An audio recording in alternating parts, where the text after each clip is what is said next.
Bismillahirrahmanirrahim. Assalamualaikum warahmatullahi wabarakatuh.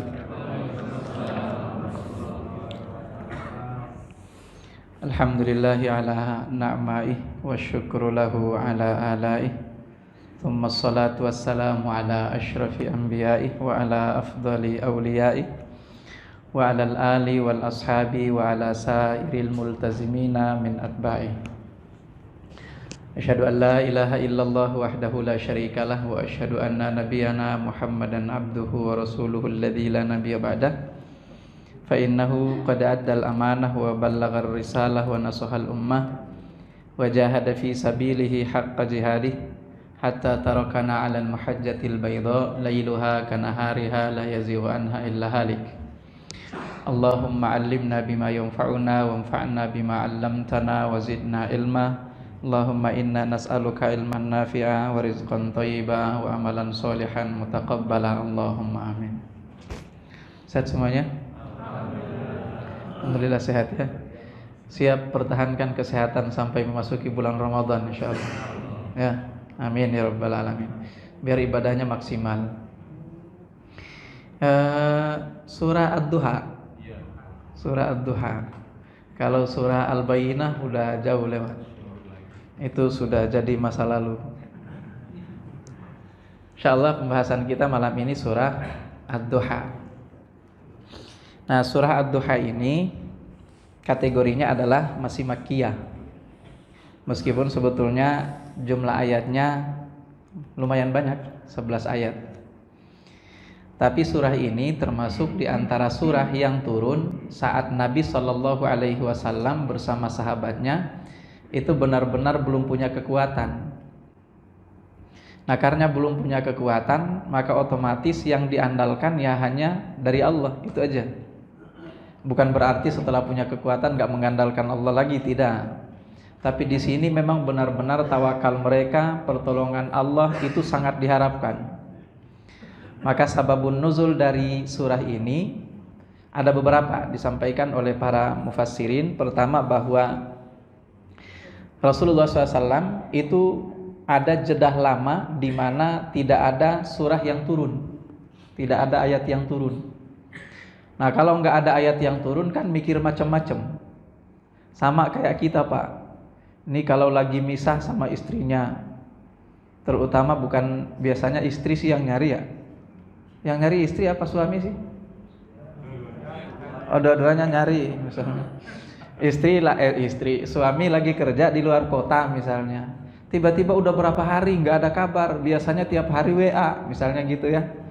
Biasanya tiap hari WA, tiap hari ada berita, tiap hari ada kabar. Ini tiba-tiba lama nggak ada kabar sama sekali. Kan ada perasaan gimana gitu, seolah-olah mungkin ada sesuatu atau mungkin juga perasaan macam-macam. Nah, itulah yang terjadi pada Nabi SAW. Ada jeda lama tidak diturunkan ayat ataupun surah kepada beliau. Maka ketika surah ini turun, wadduha wal laili idza saja, begitu senangnya Nabi SAW sambil mengucapkan takbir, Allahu Akbar. Itu ya, saking senangnya. Oh, ternyata saya tidak ditinggalkan oleh Tuhan saya. Saya tidak ditinggalkan oleh kekasih saya. Karena nanti akan ada di sini ayat yang terkait dengan itu. Ma wadda'aka rabbuka wa ma qala. Kamu enggak ditinggalkan sama Tuhanmu, cuman lagi enggak ada berita aja. Ya gitu aja. Jadi kita kan kadang-kadang suka mikir macam-macam, jangan-jangan ditinggalin gitu. Ini enggak sama sekali. Tapi sekali lagi perasaan itu sebagai manusia yang muncul di dalam diri Rasulullah SAW, apalagi saat itu di periode dakwah ini. Itu memang benar-benar tantangan yang dihadapi oleh Rasulullah dan kaum muslimin masih sangat luar biasa beratnya.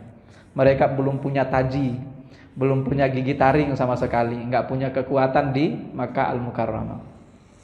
Itu sababun nuzul yang pertama. Lalu di dalam riwayat yang lain diceritakan, ishtaka an-nabiy sallallahu alaihi wasallam falam yakum lailataini aw thalathan. Nabi sallallahu alaihi wasallam ishtaka. Ishtaka itu kalau kita kayak merasa sedih, ya merasa sedih, merasa seolah-olah ya kayak tadi itu ditinggalkan oleh Tuhannya, ditinggalkan oleh kekasihnya. Maka gara-gara perasaan sedih ini Nabi kemudian sampai tidak sholat malam 2 malam atau 3 malam. ditinggalin sholat malam oleh Rasulullah Sallallahu Alaihi Wasallam. Nah ini juga pelajaran sebelum kita lanjutkan, pelajaran penting juga di sini adalah bahwa jangan berpikir bahwa karena Rasulullah itu sebagai seorang nabi, manusia yang maksum, sehingga kemudian ibadahnya itu terus-terusan, nggak pernah ada rasa sedih sama sekali, nggak pernah ditinggalkan sama sekali. Ada juga saat-saat di mana Nabi itu tidak melakukan qiyamul lail karena kesedihan. Nah, sedih Rasulullah, sedih Nabi pada saat itu karena memang tadi itu tidak diturunkan kepada beliau surah dalam jangka waktu yang cukup lama, sehingga gara-gara sedihnya beliau tidak sholat malam, sekali lagi 2 atau 3 malam. Nah ketika itu tiba-tiba datanglah kepada beliau Sallallahu Alaihi Wasallam seorang wanita. Wanita itu tentu wanita Quraisy ya, musuh Islam, tapi tidak diceritakan dalam riwayat ini siapa namanya. Wanita itu langsung mengatakan kepada Rasulullah Sallallahu Alaihi Wasallam, kata dia, ya Muhammad, ma ara syaitanaka illa qad tarakaka. Ya, kata dia, ma ara syaitanaka illa qad tarakaka. Saya tidak melihat syaitanmu. Ya, terima kasih. Jazakallahu khair. Jadi lupa sampai sana. Ya.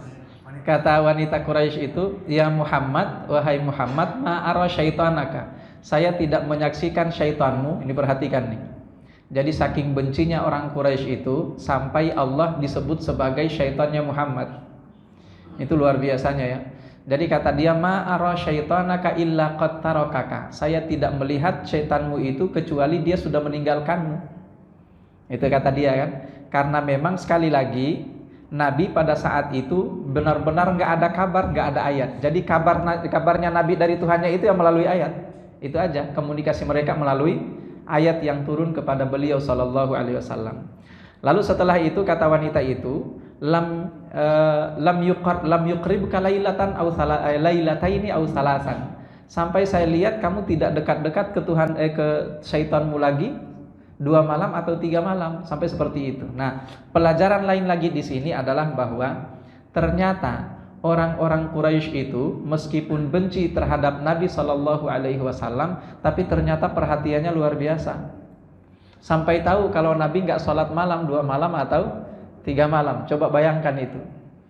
Jadi sebetulnya kebencian orang lain kepada diri kita itu sebetulnya ya, di sisi yang lain sebetulnya itu perhatian. Kita diperhatikan, kalau sampai ada yang mungkin luput dari pengetahuan kita, mereka sendiri yang kemudian menyampaikan itu kepada kita.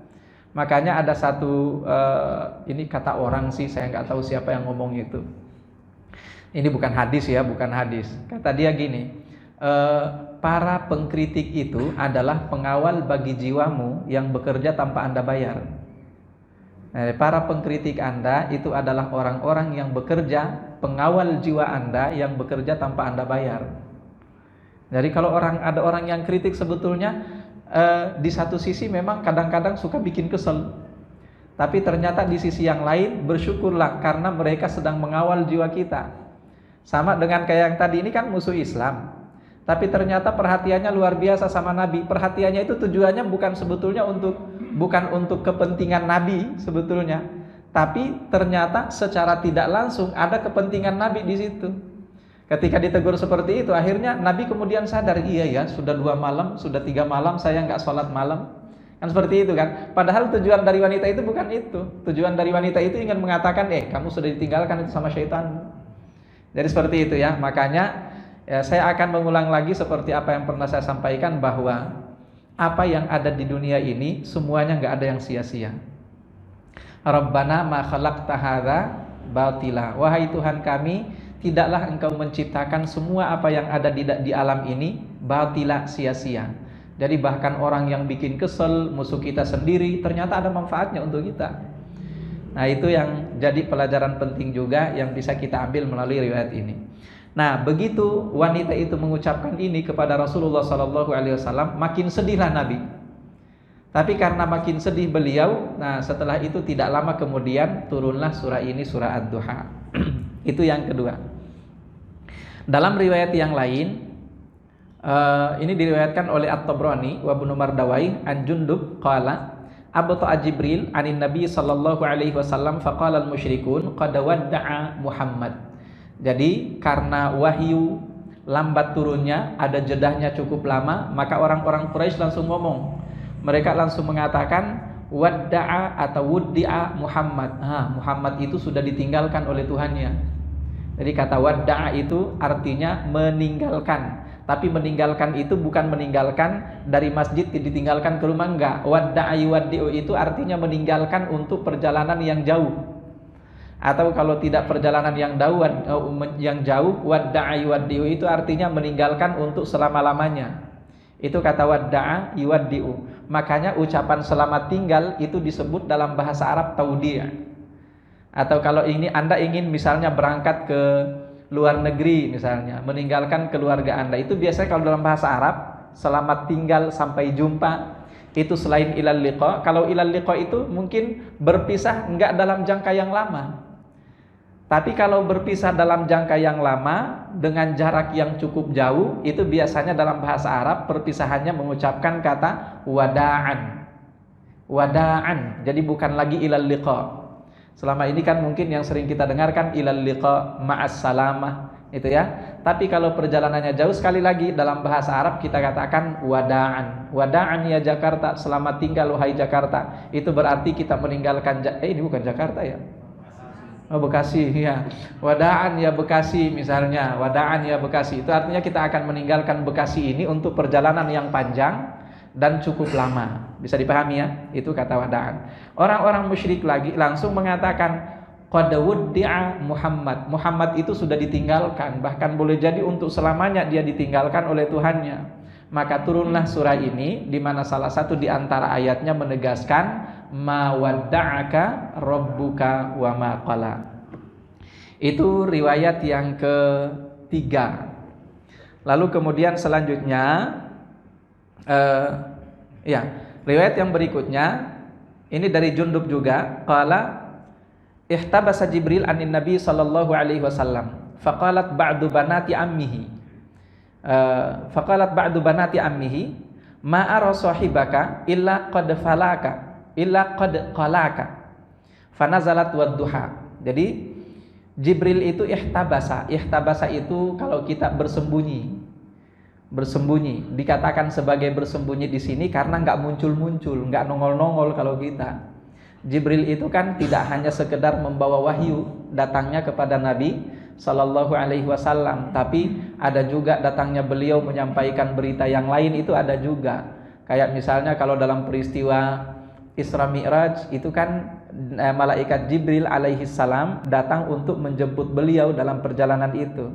Kalau dalam peristiwa pembelahan dada, itu malaikat Jibril datang untuk membelah dada Nabi Muhammad sallallahu alaihi wasallam. Jadi sekali lagi, datangnya malaikat Jibril ini tidak sepenuhnya, tidak semuanya untuk kepentingan membawa wahyu. Nah, tapi ternyata tidak membawa wahyu sekalipun, malaikat Jibril juga nggak nongol-nongol. Sehingga karena nggak nongol-nongol, maka keponakan Nabi sallallahu alaihi wasallam, mohon maaf, bukan keponakan beliau, sepupu-sepupunya, banatu ammihi, anak dari paman-pamannya. Tapi paman-paman di sini tentu paman beliau yang masih musyrik. Ya, itu mereka kemudian mengatakan, kata mereka, ma ara sahibaka illa qad qalaka. Kata mereka kepada Nabi Muhammad, saya tidak melihat kawanmu itu. Jadi ini Tuhannya Nabi dikatakan sebagai kawanmu.